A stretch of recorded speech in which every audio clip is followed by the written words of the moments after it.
Let's talk booger color. Green and yellow boogers do not equal antibiotics needed. We know it can be alarming to see yellow, green, or even red boogers coming from your kid's nose. But here's what research and experience has shown us. Green or yellow boogers. These can definitely be seen in the context of any virus. It does not necessarily mean antibiotics are needed, as antibiotics actually only help in the context of bacterial infections. Viruses, which are usually responsible for the symptoms of a common cold, can have a variety of booger color. It might start off clear, evolve into becoming a bit more yellow or green, and then even go back to being clear. What's actually happening that's causing this color change is that white blood cells, the fighters in your body, are going into the boogers and using proteins to break down the bad cells that are there, which is causing the change in the color. It's a completely normal and healthy process. Your body is just fighting the infection the way it knows how. Clear or watery secretions. As mentioned previously, this may just be in the early days of any virus, but it could also mean allergies. What's different is the clinical picture. In allergies,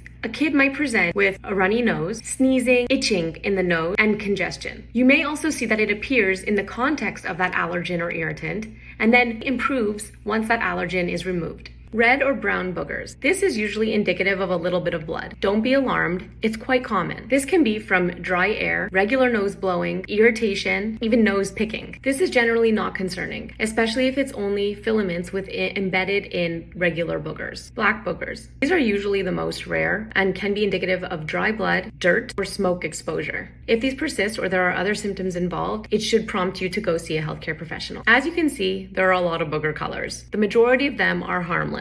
What matters more is how your kid is doing overall and in what clinical picture they present. How are the symptoms? How long have they been there? How are they progressing? That tells us much more than a shade of snot ever could. And remember, you guys are the parents. Trust your instincts. If you have any concerns about a booger color, there's never a wrong time to consult a healthcare professional.